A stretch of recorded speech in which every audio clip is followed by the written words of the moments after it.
mediat e Brukselit, por edhe nga eurodeputetët që vizituan Shqipërinë. Mbani mend që David McAllister, që është edhe kryetari i Komisionit Jashtëm të Parlamentit Evropian, e tha shkoqur dhe drejt për drejt që rasti zonjës Balluku përbën një test kritik për qeverinë nëse ka seriozisht luftën kundër korrupsionit ose jo. Kështu që emri i saj është lidhur drejt për drejt me pengimin që e bëhet këtij procesi, por nuk është i vetmi kusht i paplotësuar. Po ashtu probleme vendet anëtare kanë ngritur edhe sa i përket nismave të qeverisë për reformën në drejtësi, të cilat konsiderohen si antidemokratike.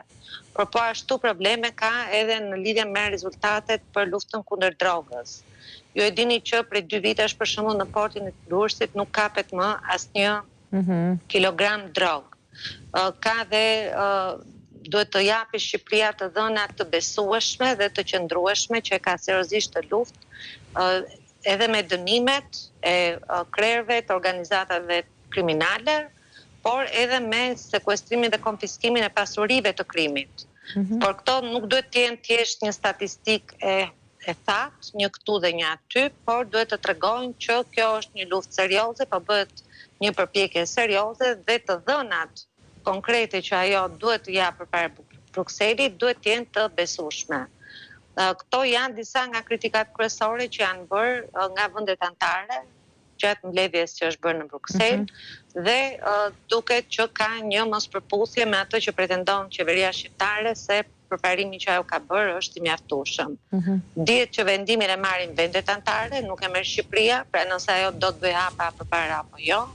Janë vendet anëtare ato që në fund vendosin nëse Shqipëria kalon në fazën tjetër të negociatave. Dhe ato për momentin kanë vendosur që ne jemi në këtë status pezulli derisa të binden që jemi tashmë gati për të kaluar në një fazë tjetër. Në shkrimin e Radio Europa e Lirë, thuhet shprehimisht që Radio Europa e Lirë ka mësuar që diçka e tillë, pra ajo që ka të bëjë me çështjen e mos pranimit për heqjen e imunitetit ndaj zëvendës kryeministres Belinda Balluku nga mazhoranca dhe thotë që diçka e tillë ka ndikuar drejt për drejt në rezistencën e disa vendeve anëtare që t'ia garantojnë Shqipërisë të ashtu quajturën i bar pozitiv. Tani ky element na është mohuar ose është kaluar në heshtje nga ana e mazhorancës. Edhe sot kryeministri Rama ka zhvilluar një mbledhje të posaçme lidhur me çështjen e integrimit, duke theksuar që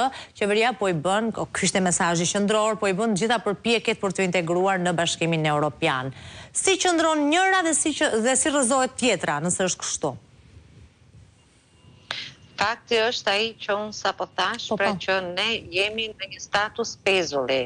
Raporti i bar, pra që vlerëson sa janë përmbushur kushtet e ndërmjetme, nuk është miratuar, sepse Bashkimi Evropian, vendet anëtare kanë pak kënaqësi me nivelin e sjelljes dhe të raportimeve që ka bërë qeveria shqiptare, pasi ato nuk janë të besueshme.